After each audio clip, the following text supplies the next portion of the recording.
Hi everyone, thanks for joining me today. This video is about psychological splitting, specifically in people that have borderline personality disorder or emotionally unstable personality disorder. It's not exclusive to people like this, but it's huge. It's actually a diagnostic criteria, a diagnostic trait in the DSM-5. It's the second one. It says a pattern of unstable and intense interpersonal relationships characterized by alternating between idealizations and devaluations. Extreme. Extreme. This all-in or all-out attitude can happen suddenly, and it can be extremely traumatic and damaging to the people around them. I'm not speaking about everyone with borderline, although everyone with borderline does this to some extent. Yes, all of you. And maybe everyone does this to some extent.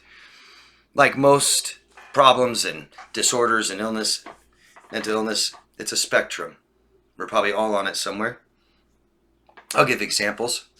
So what is splitting? It's also known as binary thinking, black and white thinking, all or nothing thinking, or thinking in extremes. It's the failure in a person's thinking to bring together the dichotomy of both perceived positive and negative qualities of something into a cohesive, realistic whole. It's a psychological defense mechanism, and it also is cognitive distortion. The person carries an enormous amount of shame, low self-esteem, low confidence, and lacking self-reliance. It also can occur in other mental illnesses too. Many other personality disorders, like narcissistic, histrionic, antisocial, obsessive-compulsive, maybe in all of them. Depression, anxiety, PTSD or CPTSD, obsessive-compulsive disorder, dissociative disorders, and maybe all of you. It's kind of like hypervigilance. Our brain looking for dangers everywhere until we find it. So, some examples. Now remember, there's no gray area. Okay? So, an example I've given before in other videos is a restaurant where you simply, the only complaint you have is a bad server. Right? They don't check on you enough, bring you a wrong dish, not the best customer service, whatever it may be. But someone with borderline personality disorder is high conflict personality type. And this is a great situation for them to get into a conflict with someone, the server. And after they leave the restaurant, the whole restaurant is awful. It can't just be the server or the day shift or the night shift or management. No, it's the whole thing. And it might as well be the whole chain. Awful. I hate that restaurant. Don't ever go. And you'll see this. You'll ask me, why? I went there once. That's it. That's enough for me to know that you're pretty extreme. You went there once. I mean, what? Was there poop all over the walls? Were the servers spitting in your face? Did your food make you almost die? All of that, though, right? No, bad server. Okay. Therapist is a really good example. Therapist, coach, professional, that they'll see, and you're the greatest. You're just amazing. You're so good. I'm always weary when someone contacts me and tells me how I'm the best and amazing. I'm like, uh-oh. Ooh. Right? Idealize. Put you on the high chair up there, huh? Where do you go from there? Down. So or let's say a therapist, can make someone with this disorder feel great at first. Right? They're going to really help you. Savior. Best therapist ever. And then the therapist just simply calls them out on a behavior. Right? Or the therapist is late for a session. Whatever it may be. And then they're the worst, awful therapist. The worst ever. And you'll see these kind of blanket statements about people with not much examples or reasoning or definitions. It's just they're awful, they're horrible. You'll see this on TV. Politics is the best one. Someone will just hate a politician, but they can't give precise examples why. Well, you don't know them, so it is about their job and what they're doing or not doing. So what is it? Oh, they're the devil. They're evil. Interpersonal relationships. This is extremely traumatic. It can be traumatic and damaging, like I said before. But we do it growing up with our mothers. And so mom doesn't give us what we want, right? Ah, you're a bad mom. Then she makes us feel better. I love you, mom. You're the best. A baby, right? Crying for what they don't get. Happy when they get what they want, right? People will do this to themselves, a self-view. People with obsessive compulsive disorder. There's different parts of this disorder, different ways it manifests. Could be compulsive behaviors, but very common is a obsessive thoughts about their self. Am I a good person, bad person? And then they look back in their past, and they'll find things that make them, a bad person, and things that make them a good person, and they try to be a good person and they might fail, and now they're a bad person. It's like, Jesus. The worst is emotional trauma. Idealize and devalue. Extremes of this. Cognitive dysfunction and cognitive distortion due to stress and fear. It can be something as holding them accountable, like I said. Dialectical behavioral therapy is the therapy necessary for people with borderline personality disorder and other people that need it. But it's to integrate both perceptions together. Someone that has BPD and decides to get help, and they start the DBT program or therapy, and they're being taught about the gray area in things, objects and people and relationships, where maybe everything is gray. Much healthier. To be right in the middle of things, you have a very good perception instead of just always taking sides, especially extreme. Yeah? We do it, but mildly. Politics is the best example. Yeah? And ideologies in politics. Conservatism, liberalism, and different ones. But I'm a little liberal and a little conservative. Yeah. And anybody who's not, anyone who thinks, oh, screw the other side, you're extreme. You're splitting. You're black and white thinking. It's all or nothing. Our politicians in this country have been very successful in dividing us, which is awful. Instead of governing us, protecting us, bringing us together, no, they purposely divide us, and so we hate each other, and that's how they control us. If you're extreme in politics, reconsider, because you will be miserable.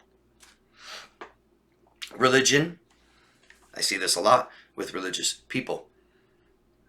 If you're religious, you're good. I mean, I've literally had religious people say, well, you have to be something. Well, why? You have to be a religion, even if it goes against your religion. That means that your religion is not true. But it doesn't matter. They feel that moral values only come from religion, and if you don't have a religion, you're not moral at all. You're evil. You're lost. Devil. Going to hell. I mean, it doesn't get more extreme than that. Yeah? If you're that extreme in religious ideology and beliefs, you may want to reconsider, or your life will be miserable. I mean, the mild cases, maybe sports. I see a lot of sports fanatics. Yeah? They'll like one team out of 32, like football, and then all the other ones are bad. And I hear them say, oh, Oakland Raiders fans are just bad. They're bad people. Well, I think that's the largest fan base of all 32 teams. They're all bad. You know what I mean? All bad. Pittsburgh Steelers, awful team, awful people, awful fans. It's like, jeez. Racism. I won't even dive down that very far, but racist. It's a perfect example of splitting. I identify with this one race and all the others scare me. They're bad. But we all do the bad, good people thing. It's profound in my comment section and all over the internet. Labeling people as bad or good, evil. That's just wrong. It is. You want to judge people? I don't know where that leaves you. If people are good and bad, what are you? Good? I'd love to just dissect your life and show you how you're bad then, because you've done bad things. I challenge anybody to tell me what, an evil person is. And all we can get down to is the most evil acts that humans commit. Sure. Is that it then? Just people who rape and murder? They're the evil ones? No one else? Are you sure? Because I know it doesn't stop there for people that believe people are evil. It could be you just screwed me over, betrayed me. You're evil.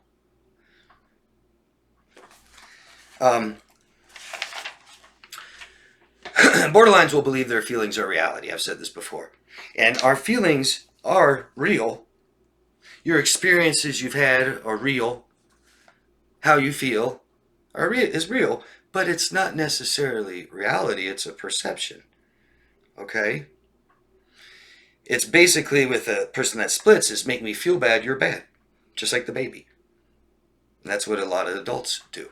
And I've had to deal with a lot of adults that are like babies. Look at when we come out of these relationships. Someone that is so unstable and they split. But we all think they're so great in the beginning when we didn't know them. They made us feel good. And then, towards the end, they made us feel bad. So they're evil. Or do we just have a distorted view of who they are? The biggest fear of borderlines is abandonment, right? Make me feel good and secure that you won't leave me. You're an amazing person. Make me feel insecure that you might leave me. You're awful. You're bad. That's the idealized value in a borderline. That's the gist of it, the biggest part of it, abandonment. And perceived abandonment can be found anywhere. You raised your voice, your tone. You don't want to talk about our relationship for the 5th time today. You want to still go out with your friends. You're not prioritizing me. I hear this all day, guys. All day. You cannot make a borderline secure. Why? Because they can't make themselves feel secure. They're insecure. Not just in your relationship, in life.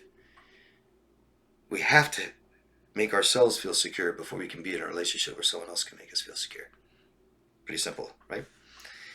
And they will perceive abandonment in your actions, in your tones, even where it doesn't exist, even when you have no inclination of leaving them. A typical high-spectrum, low-functioning borderline relationship goes like this, just to simplify it.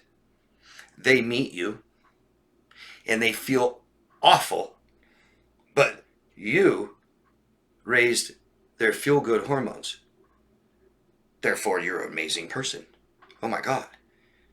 You're my favorite person in the whole world. You're the best boyfriend, girlfriend I've ever had. You're the best therapist I've ever known, the best doctor, the best mom, dad, your family, this job. It's just the best ever.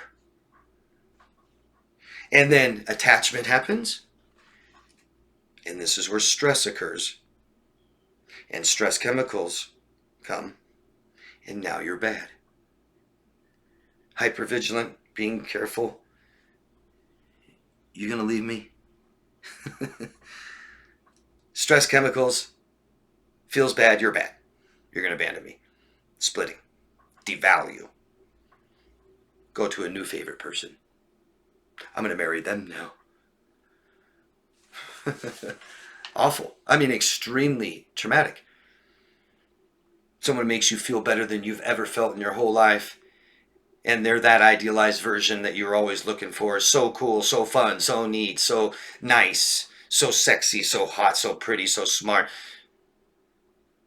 Everything's amazing. Introduce each other right away to our families. Oh my God, are we going to get married? Yeah, let's talk about marriage. Yeah, let's talk about babies.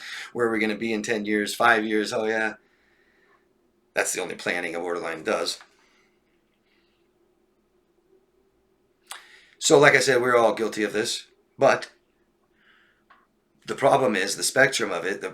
We all have problems, but when do we get help? When things like this cause negative effects in your life. That's the gist of most mental illness. I have a little situational depression because my mom died. Yeah, but now it's been 6 months. I'm still depressed. Time to get help. I split a little bit, and yes, I got my favorite sports team, and I really hate that restaurant from one bad experience. But it doesn't cause too much negative effects in my life. I'm okay. Now I'm doing it in relationships, and I tell my wife, it's like every other day she's the most horrible person in the world, and every other day she's the best, most amazing wife in the world. Yeah, time to get some help. The problem is we can't see this. Borderlines, most of them really don't realize this. I know the borderlines that are watching this video right now. I'd love to know, how aware are you that you do it?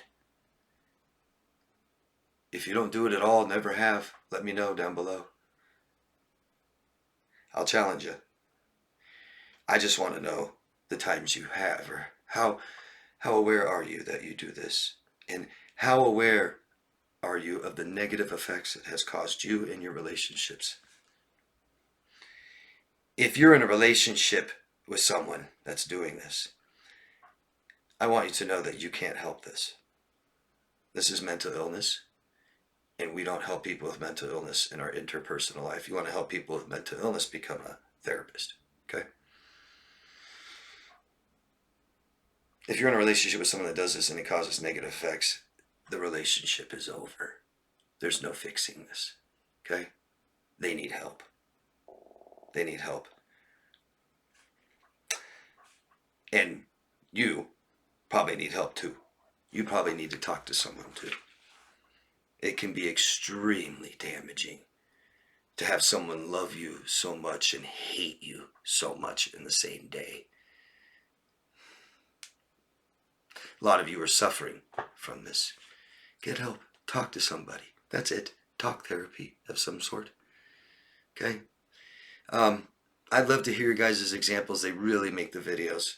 You guys watching, go down, look at the examples. It might help a lot more. And leave your own. I'd appreciate it if you could.